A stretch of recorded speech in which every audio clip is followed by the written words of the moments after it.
Good evening, everybody. Thanks for coming out. We're starting to get colder weather, so it's not as pleasant to come out as it was in the summertime.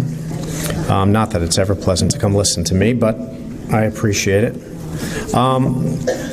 So just as I usually do, I'm going to give you an update of where we are and the things that we currently know are going to be happening, and then I'll open it up for questions. The two biggest pieces of news since we last met were that the federal court, Judge Smith of the federal court, approved both settlements. So the CCF settlement, which was a cash value of $4.5 million, was approved by the federal court. And the Old St. Joe's, Old Roger Williams, and CCCB settlement was approved, which had a cash value on the day that we settled, or the day that we transferred the money, of approximately $12.7 million. I say a cash portion because, as you know, in addition to the cash, there were assignments of other interests and rights, which include, for example, the 15% interest in the joint venture with Prospect, which back in 2014 had a value attributed to it of approximately $16 million. So, as a result of that approval, I have taken control of the $12.7 million from the Old Roger Williams. That will likely make its way to Mercer, who is the investment manager for the plan, as well as Bank of America, who is the trustee for the plan, so that those monies can be utilized for your benefit as participants in the plan. The CCF money, the $4.5 million, we do have to go in front of Judge Stern because, if you recall, that was money that was part of charitable contributions. And as a result of that, Judge Stern had entered an order during the transaction in 2014, 2015, which directed those monies to go to the Charter Care Foundation and to the Rhode Island Foundation to be administered. So as a result of this settlement, Judge Stern has to either vacate or modify his order with regard to those funds so that we can take control of them, and that will require the Attorney General to weigh in as well because they were part of that transaction. So while I do not see or anticipate any issue with that, we do have to go through that step with Judge Stern. That is scheduled to take place at the end of this month on November 21st. So I guess maybe towards the end of this month on November 21st. And I fully hope and anticipate that the Superior Court will revise or vacate whatever the judge feels he has to do with that order so that those funds can come into the plan as well. And I do not believe that although the Attorney General is going to do what the Attorney General thinks is best under the circumstances, any discussions that we've had with that office thus far have indicated that they are also on board with the transaction and the settlement and things of that nature. So as a result of that, the benefit to the plan is a gross amount that is somewhere in the vicinity of about $17 million. And obviously the plan could use that because as of the end of September, the market value of the plan was $68,669,459. So that's about $18,000 less than where we were back in August of 2017. Sorry? 18, did I say 18,000? Yeah. Oh, no, a much bigger number than that. 18 million less than where we were. I wish it were 18,000. I'd be doing a really, really good job for you guys if it was 18,000. 18 million, and so obviously this money will substantially supplement that and get the plan back up to that level, which is a good thing. And then in addition to that, we are still working on the liquidation or the decision to whether or not to liquidate the 15%.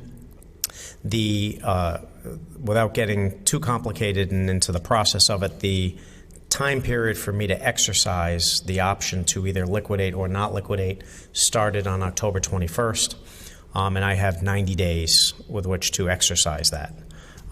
It is something I'm continuing to look at. The old hospitals retained an expert to assist while they had control of that 15% interest. I have now taken over the relationship with that expert, and we are going over the financial information. We did get some additional financial information from Prospect, which they were required to provide us. The expert has told me that there is additional information that they would also like to see, but I am at a point where I'm getting more comfortable with what the decision should be, and obviously you will all know about it once I make it, but I can't, at this point I can't tell you what the decision is going to be because I haven't made it yet. But it will be, to make that decision, it'll go through that process to get that money in the plan as well. And that will be another substantial sum of money.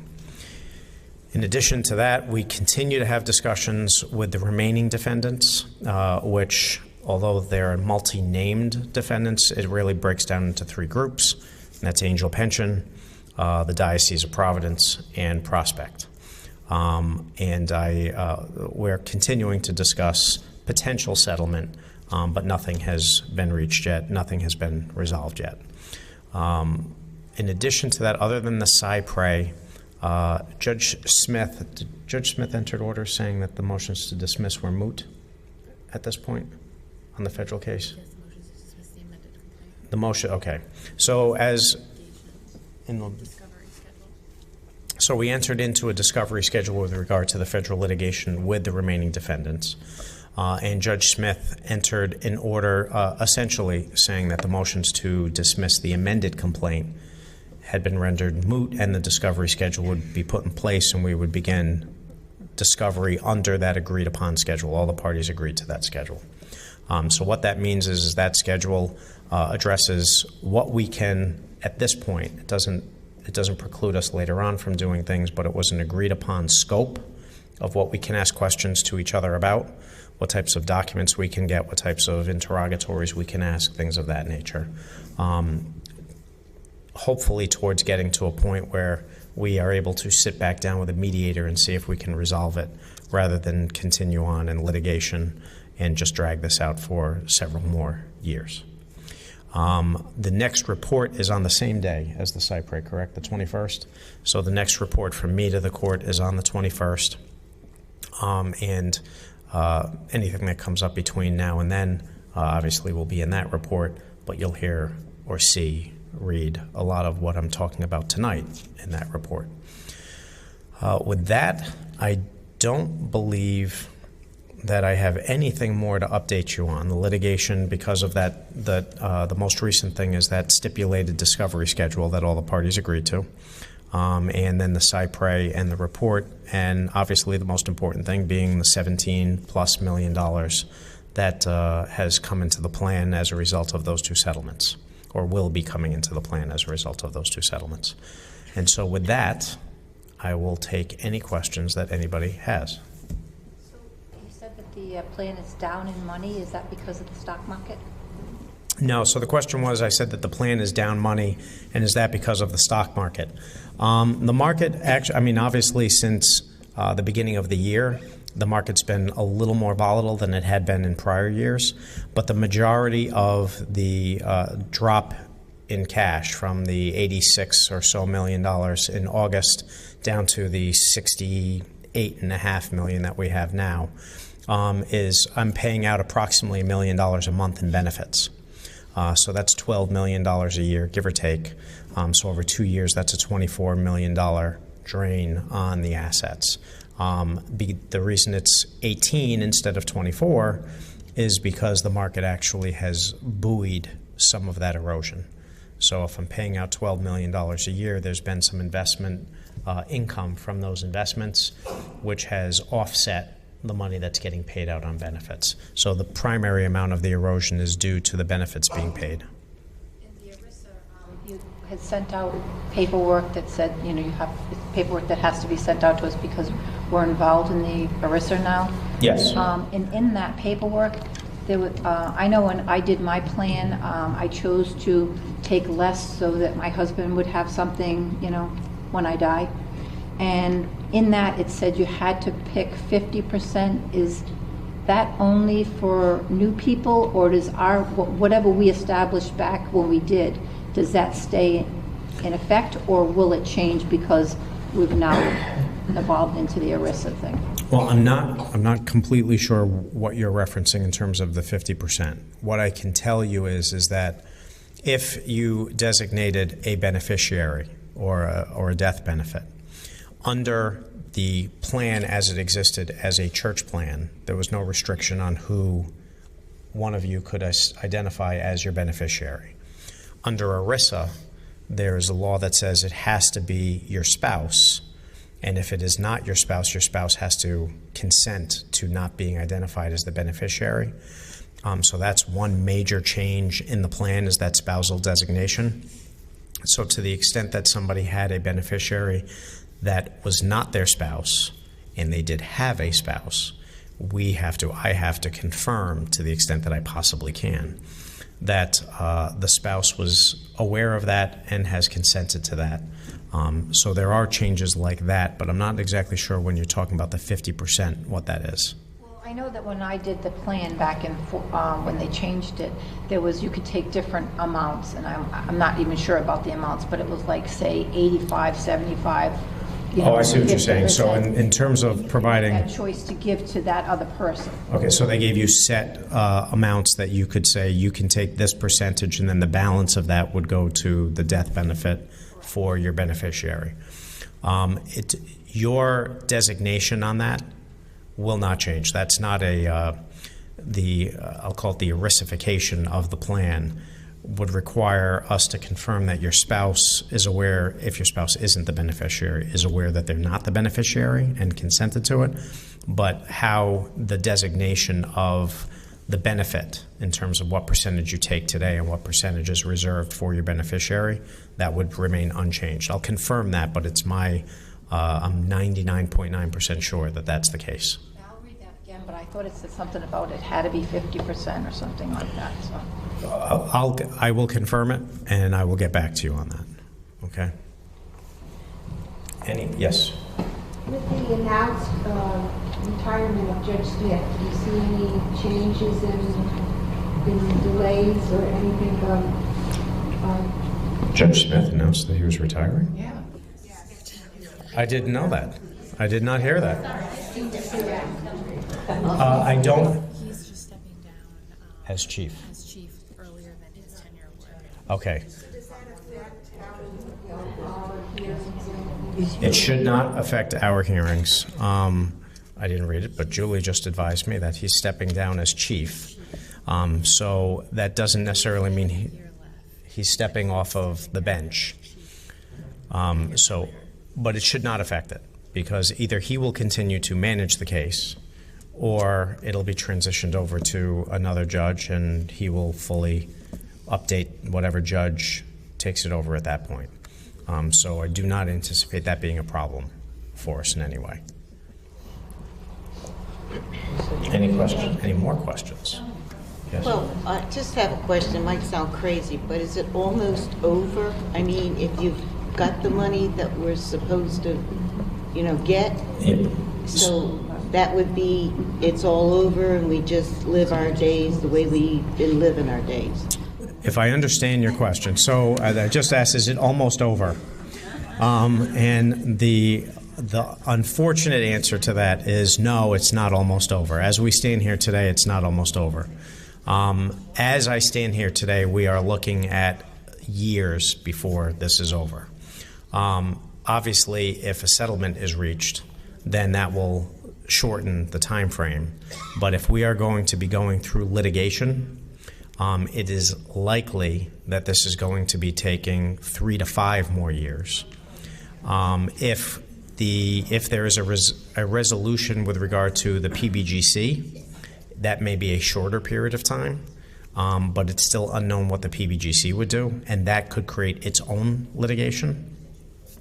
Obviously, settlement is the quickest road to conclusion, because there doesn't have to be litigation if the parties agree, just like the old entities did and Charter Care Foundation did. They will be out of the case. Well, they are out of the case now as a result of those settlements, and as long as everybody performs, they will be out.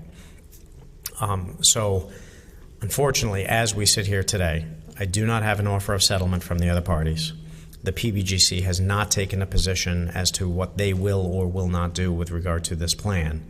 And so we are traveling down the road of litigation, and that road will get traveled down until one of those other things happens, either a settlement or the PBGC gives us some indication. Of course, the PBGC could say, we're not doing anything, continue on with your litigation.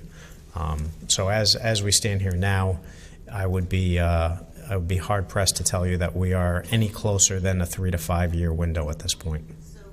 But the money that you said we did get from the two people is going to be deposited into the account. That's correct. So that's safe. That's safe. Yes. You just have to worry about the rest of it. Correct. The money from the settlements that the court just approved, the CCF settlement for 4.5 and the CCCB and others settlement, which the cash portion was about 12.7, or was it 12.5? 12.5? 12.5. That money will come in.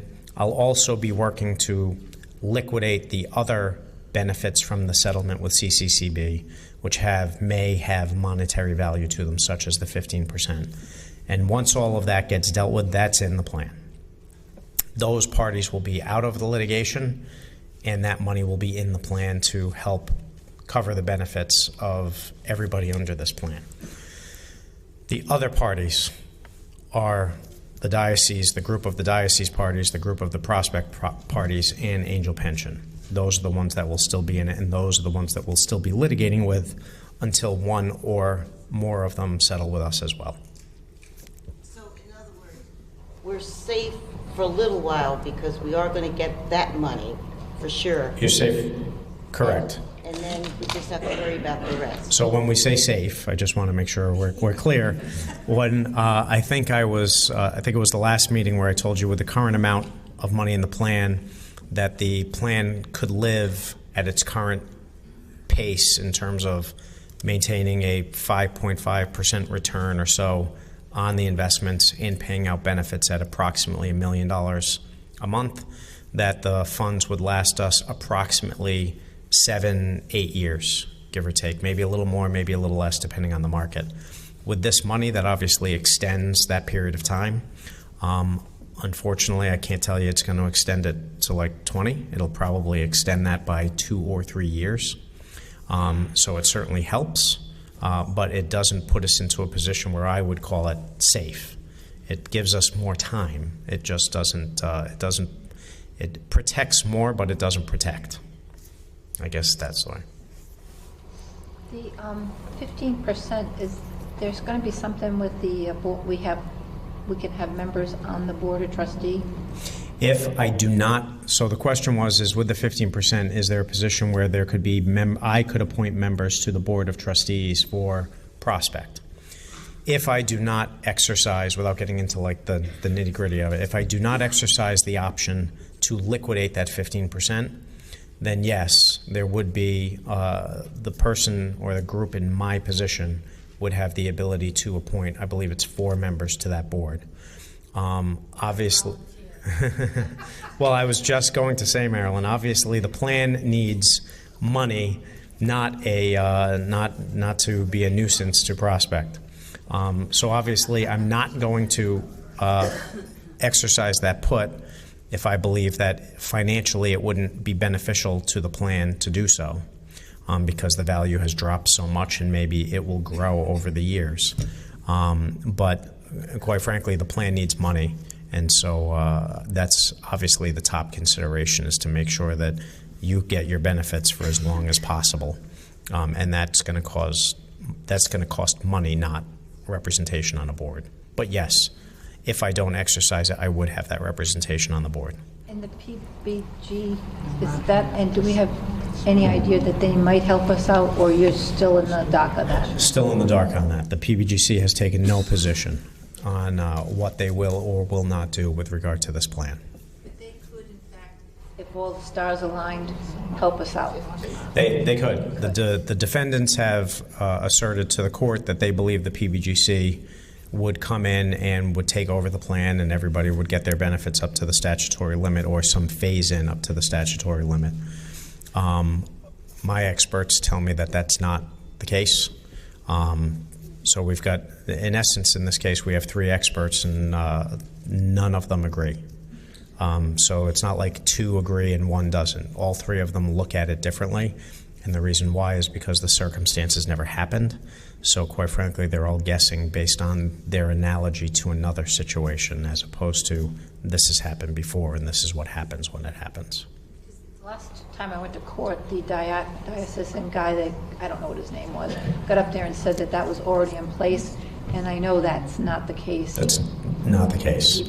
According to what they said at court that day was there was a form that I had to file, and once I filed that form, the heavens would open up and we'd be saved, right? If that were the case, I would have done that a long time ago. But I am told by my expert as well as others who I believe understand this much, much better than I do, that that is not what will happen, and that is not the case. So I'm doing what I believe we need to do to put ourselves in the best position. And while I appreciate the opinion of the defendant's experts, it does seem a little self-serving to me. So that's how I'm going to go on that. Even if we get lucky and get some kind of settlement from the remaining 3 people involved, let's be honest, I don't think any of us think we're going to get the full amount that we need, but if we get a substantial bunch of money, that might make us more appealing to the PBCG? PBGC? Yeah. It may. It may. I mean, the PBGC, in and of itself, is a federal agency that has financial struggles. So think about it in terms of like the FDIC, in terms of insuring your bank accounts. You don't want all the banks to go belly up all at once because as strong as that organization might be, it can't cover everybody's deposits. And the PBGC is not as strong as the FDIC. So the less money that the PBGC would have to protect, the more appealing it might be or more persuasive it may be to say you have to come in and protect this. But again, it's something to wait and see what happens.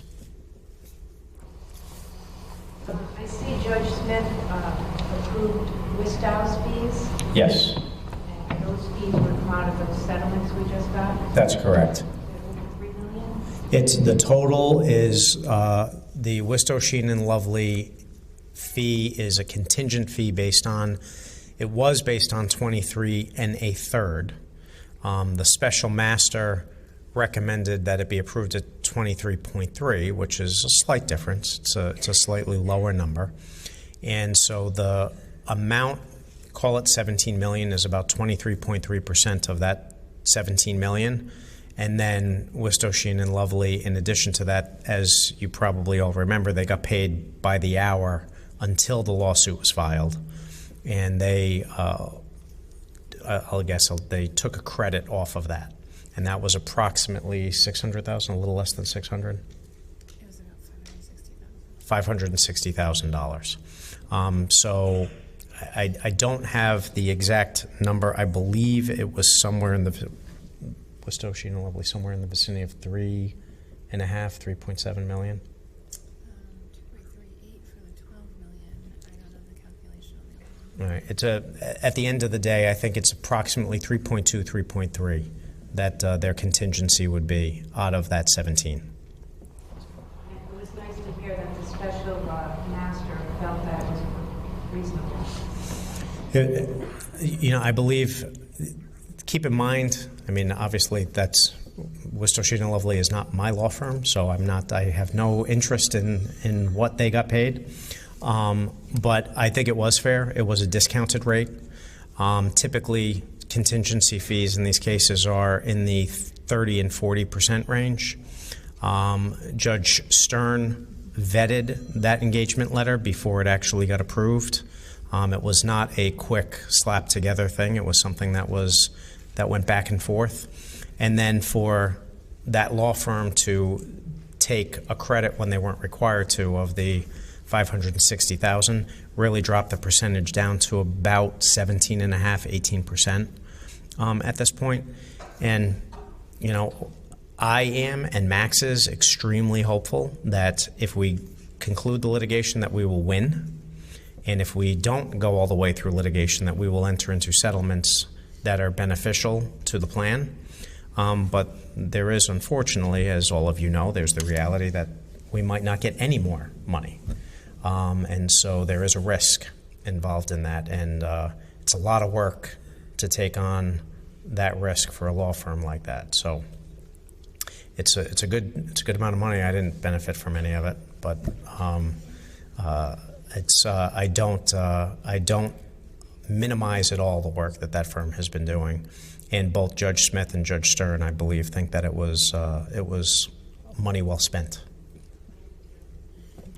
I concur. In the last court hearing I went to, I think, is it Outway Machine?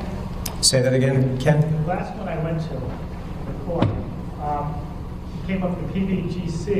It was stated by the actuary that he basically said for sure it would be picked up. And then our lawyer said, I'll drop the suit, you can guarantee it. We did say that, and I've said that again after that hearing, by the way.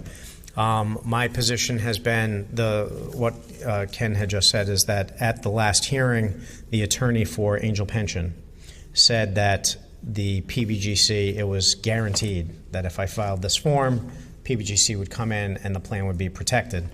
And Steve Sheehan, on my behalf and your behalf, got up and said, we will drop the lawsuit right now if they guarantee that, meaning if Angel and the other defendants guarantee that. Needless to say, nobody got up and said we will. And since that hearing, we have stated the same exact thing to Prospect, Angel, and the diocese. And as I stand here now, I can tell you that that offer or request for a guarantee has not been accepted.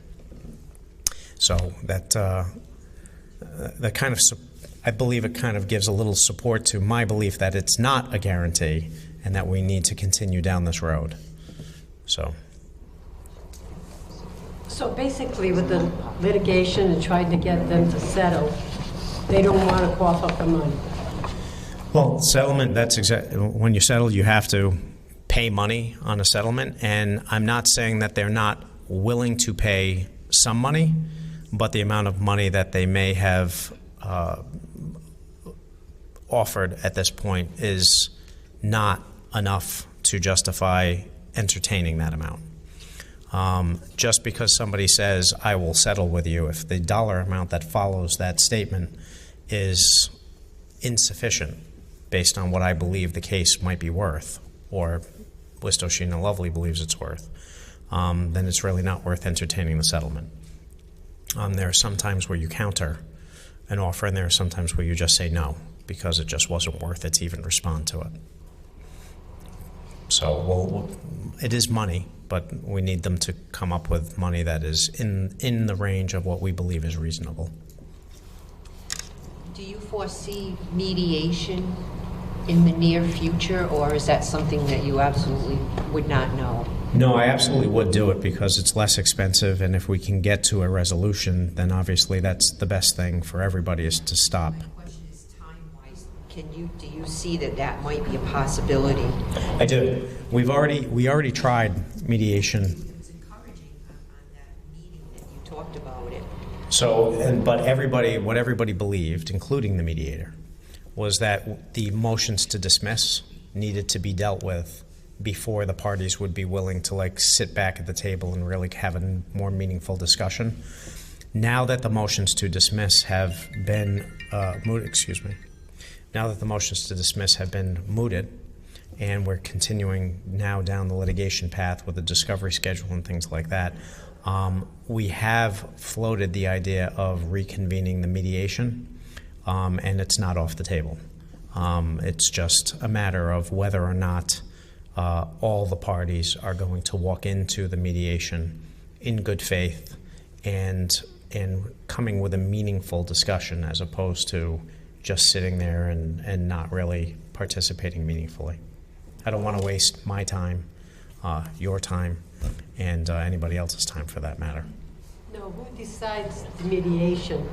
Does the Judge Judge Smith, or? No, the mediation is, there is a mediator, and we've already agreed upon one. So the same individual that we worked with in May would be the same individual we'd bring back. He's already up to speed on the case. He's already met the parties and everything else. And what a mediator does is a mediator facilitates a negotiation between the parties. So it's not, there's no rulings of any type. It's just tries to help each party see the strengths and the weaknesses of their case, and tries to facilitate getting to a point where, quite frankly, everybody walks away from the table a little upset. A good mediation results in all the parties walking away feeling like they didn't get enough. And that's what a mediator would do. And then once we enter in, if we were able to enter into a mediation settlement, then I would have to go to Judge Stern and Judge Smith and get them to approve it the same way I did the other two settlements. So it wouldn't end right in that room. We'd have to get that approval from the Superior Court and then the Federal Court. But we gotta get in that room first. Meryl? Am I correct, Steve, that if they settle out of court or they agree to settlement, that they agree that they're not pleading guilty? Typically. They don't have any guilt. Correct. Typically a settlement. We don't want this. To answer your question, typically a settlement includes a provision that there is no admission by any party that they were right or wrong, or that they had did any wrongdoing or anything like that. So that is a typical provision in a settlement. We're going to agree that we're going to settle this case, not because we think we did anything wrong, but because it's prudent to do so. So typically that's what the settlements do say. And if I were representing a client, I would not let them enter into a settlement that even hinted that there was some wrongdoing, because that could create some problems for them. So I hear what you're saying, though. I will confer with Max on that.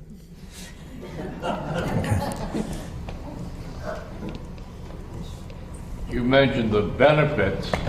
Wasn't there something about ERISA? You have to pay premiums to them? Annually I have to pay premiums, which are based on the amount of money in the plan. So it's a percentage of the amount of money that's in the plan at the time.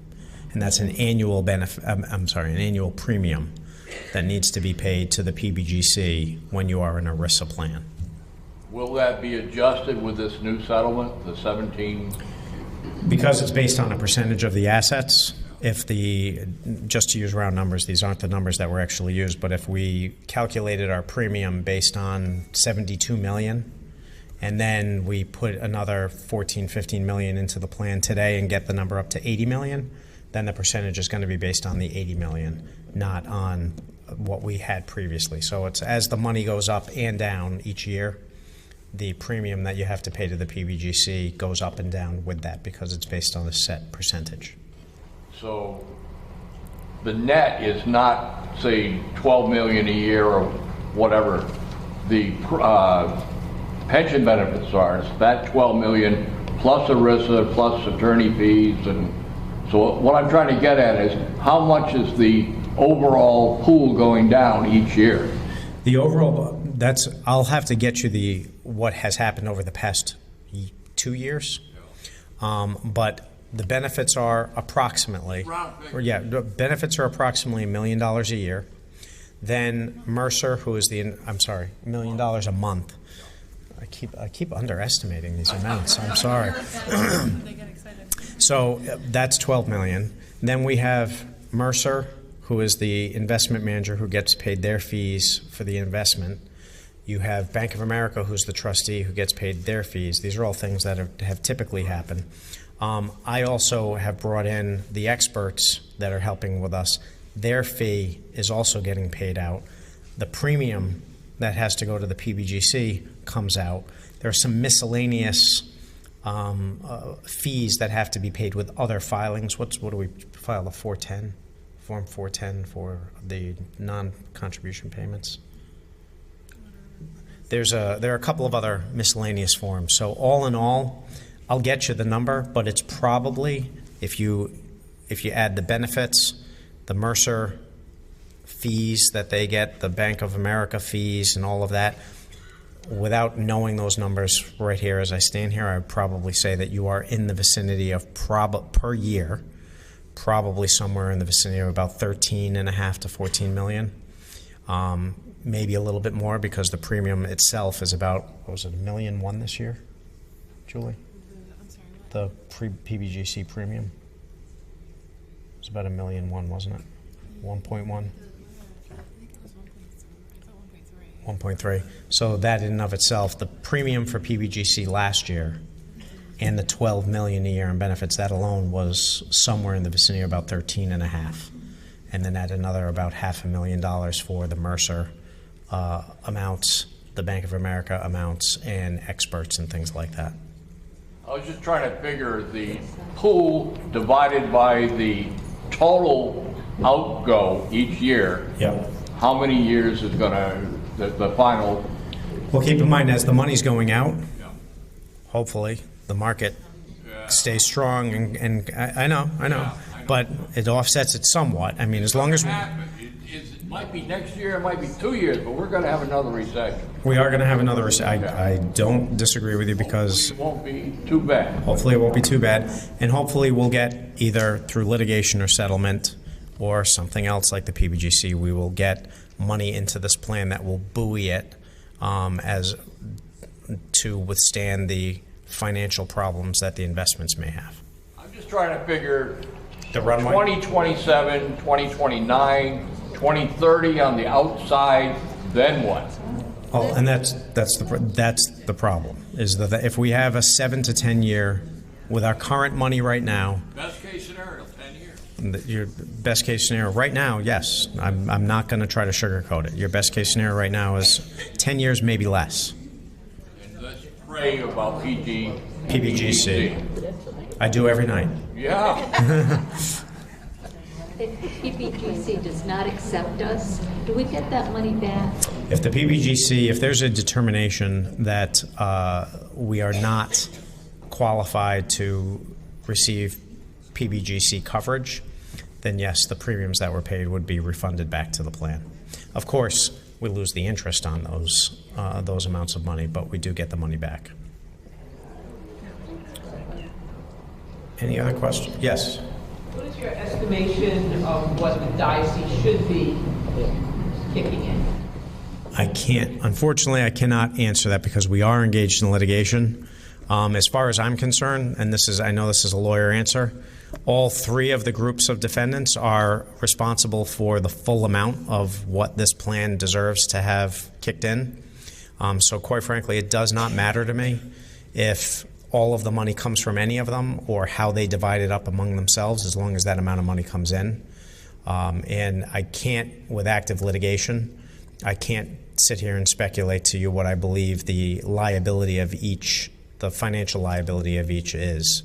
I can't reveal that at this point. Sorry. Any other questions?